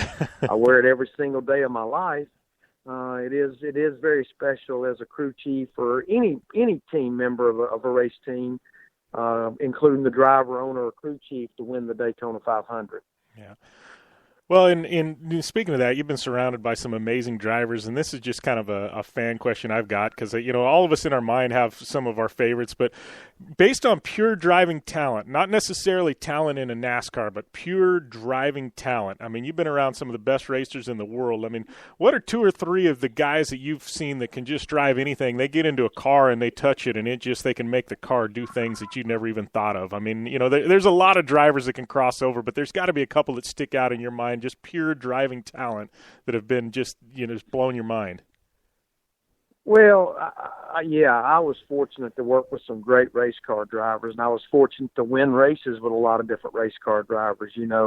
Ricky Rudd that I mentioned, and then working with Davey Allison, and then Ernie Irvin and Dale Jarrett and Dale Earnhardt and Mike Skinner and Brett Bodine. And I was fortunate enough to win races with all those drivers. As far as just absolute brute talent, I may surprise you with my answer. And they all were very talented, but probably just raw talent, didn't care what you had under the race car, just do whatever you want to. He went out there and he tried to be fastest in every practice. He tried to lead every lap of every race. He wanted to sit on every pole, and he wanted to win every race, and that was Ernie Irvin. He came over and started driving the 28 car in the fall of 1993, unfortunately, after Davey Allison was killed in that helicopter crash. And Ernie drove it the rest of 93, 94, up until he got hurt at Michigan in a practice crash, and then came back in 1996, which was my last year at Robert Yates Racing. Dale Earnhardt, you never questioned, was he giving you 100%? You knew he was getting all he could out of that race car. Didn't know a lot about the race car, but you knew he was going to get all that was there.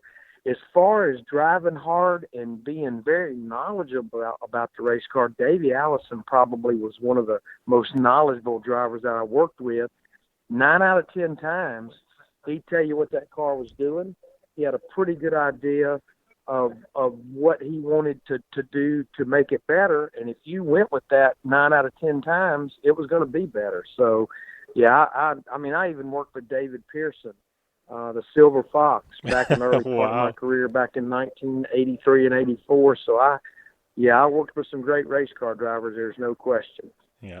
Well, that leads me into we got to talk a little bit about this new podcast. Obviously, you work with some great race car drivers. You've been a crew chief. You've been an on-air talent. I know you've done a little radio with my buddy Steve Post over there at MRN. But you know what? Tell us a little bit about your new podcast, because I know it's on our friends over at Podcast One's network. Tell us what fans can expect out of Larry Mack, America's Crew Chief.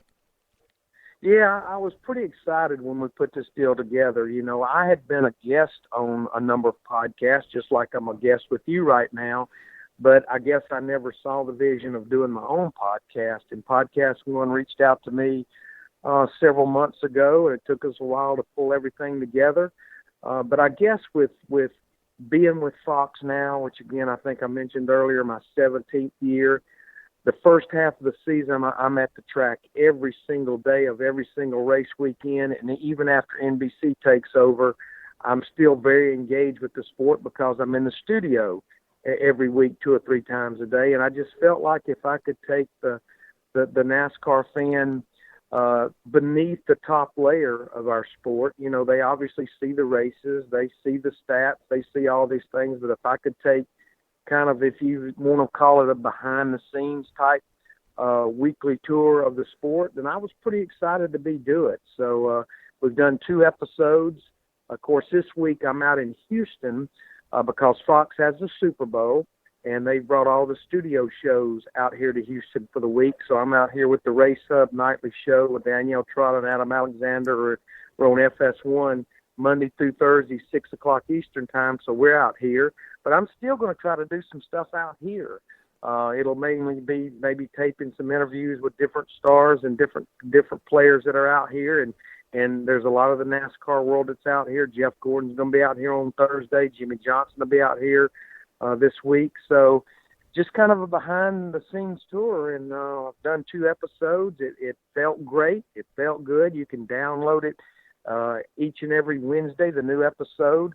At podcastone.com, or you can tune into iTunes and get it. As we say, it's free. We only ask you to patronize our sponsors, where we continue to offer it free. But yeah, it's Larry Mack, America's Crew Chief, and pretty excited about this new podcast. And the fans, the early going, seems like they've really embraced it. Yeah, I've tuned into the first couple episodes. Good stuff. I got to ask you before we leave, you're out there, Super Bowl this weekend. Who you got? You think it's Tom Brady or Matt Ryan? Well, I guess my brain's going one way and my heart's going another. You know, being a Southern guy, how did I not pull for the Falcons? Yeah.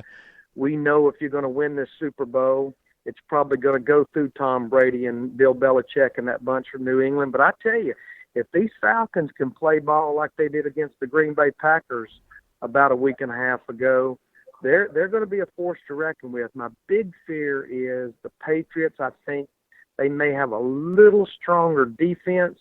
I've always had the philosophy, I'm a big Alabama Crimson Tide fan. I live, eat, sleep, and breathe my Crimson Tide. And I've always said the offense scores points, but the defense wins or loses the ball game, which that was the case with my Crimson Tide a few weeks ago against the Clemson Tigers.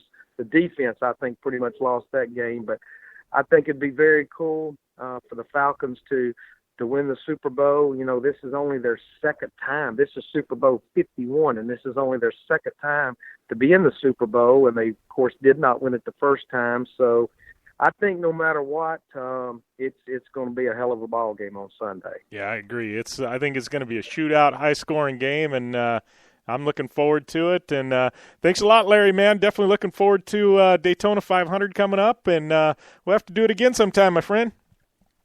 No, I appreciate it. We'll maybe have to have you on my podcast. And one thing we've been doing is I'm very heavily engaged on Twitter. You can follow me on Twitter at LarryMac28. And I've been each week before I tape the new episode of Larry Mack, America's Crew Chief, I ask the fans to tweet me questions, and then I tweet afterwards, tune in for the next episode and see if I answered your question. I know the last episode we taped, I did get to about 6 or 7 of the fans' questions, but again, follow me on Twitter at LarryMac28. I love engaging with the fans on Twitter. All right. We'll definitely give you a follow, Larry. Thanks for everything, my friend, and take it easy. Awesome having Larry Mack on the line. Legend, couple multi-time Daytona 500 winner, on-air personality for Fox. Also got a new podcast. Definitely check that out. Larry Mack, America's Crew Chief, over on podcast1.com, as well as iTunes and their app. We're going to take a short break, and, man, we got a lot more coming at you here on the Down and Dirty Radio Show, powered by Polaris RZR. I'm Polaris rider Jim Beaver. I race trophy trucks professionally, host a Down and Dirty radio show, and also travel the country announcing motorsports events. I've seen it all, and trust me, I've done most of it, so when it comes time to relax on the weekend, nothing is better than taking time with my family in our RZR vehicles. They've got the reliability I need to just pick up and go explore the desert, dunes, or trail, and have the capability to attack even the harshest terrain. If you're looking for some of the most reliable and safest, and hands down most capable off-road machines in the world, look no further than Polaris and their award-winning lineup of RZR vehicles. Whether you want your daughter to experience off-road driving for the first time in a RZR 170 like me, take the entire family out in a RZR XP4 1000 on the weekend, or shred the desert and dunes in the all-new RZR XP 1000 Fox Edition, Polaris has you handled. Take my advice and join me and some of the best drivers in the world by driving a Polaris RZR. Check out the full Polaris RZR lineup at Polaris.com, or follow them on Facebook, Instagram, and Twitter at Polaris RZR. The Subaru WRX and WRX STI, a 268 horsepower turbocharged Subaru Boxer engine, rockets the WRX around corners and down straightaways. A race-ready 305 horsepower turbocharged Subaru Boxer engine keeps the WRX STI a rally legend. The Subaru WRX and WRX STI, it's not a sibling rivalry, it's a tag team. Get the latest from Subaru Rally Team USA at Subaru.com/rally. Looking to have some fun on four wheels? Dirtfish Rally School has you covered. Packing as much adrenaline and adventure as you can handle into high-performance all-wheel drive and rear-wheel drive Subaru rally cars is where the fun begins at Dirtfish. Just 30 minutes outside of Seattle and Snoqualmie, you'll get a chance to train up to 3 full days with some of the country's best instructors and be put through the high-octane rush of rally on mud, dirt, and tarmac. Get started today and call 425-888-7715 or visit us online at dirtfish.com and use code 911 for a 15% discount. Life is all about sound, the sound of sports, the sound at the racetrack, and the sound of your vehicle. Don't drive around listening to this. Drive around listening to the sound of performance. Gibson Performance. Gibson Performance Exhaust is the company who can turn this into this. Remember that life is all about sound, and Gibson Exhaust is the sound of performance. Check out your next catback exhaust system, headers, muffler, or UTV exhaust at GibsonPerformance.com and get more power and more sound.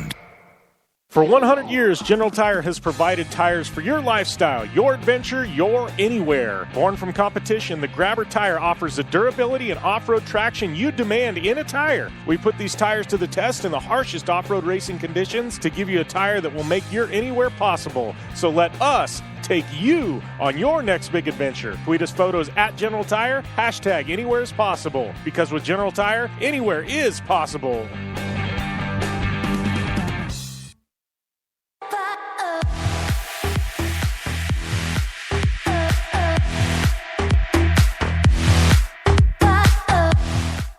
Welcome back to the Down and Dirty Radio Show, powered by Polaris RZR. Just capping off one epic show today. Got to give a shout out to my friend Lauren Mayhew. Thank you for the intro, outro music. We're going to cap off the show with her full song. So if you hang tight here, online listeners, using national syndication is going to get cut short. But those of you tuning in online, you get the full thing. So thanks to her. Always fun having her on, changing things up a bit.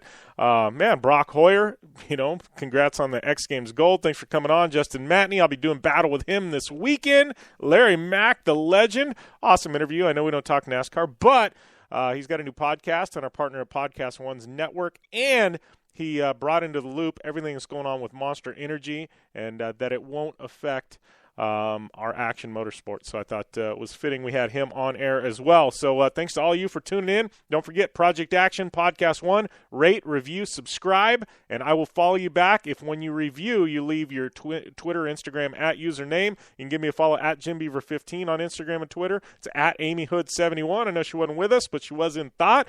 Dirtfish, that coupon code is JBDirtfish. Thanks to Polaris Razor, General Tire, Subaru, KC Lights, Gibson Exhaust, Dirtfish, Impact, Terracross, the Blue Water Resort and Casino. And, man, it's been a heck of a show today. I got more Project Action coming at you later this week. We will talk in depth on Supercross and on X Games. I know we didn't do it today on this show, but I promise we will do it this week on Project Action. So please go and tune into that. I'll be racing my trophy truck. Wish me luck. We'll be talking about the Best in the Desert Parker 425 next week. And, man, it's going to be a good one. If you're in the area, make sure and come out. I got to go and get to some trophy truck racing. So we're going to cut this short, but thanks to all you guys for tuning in, keeping it locked and loaded here. As always, we'll see you next week, and game on.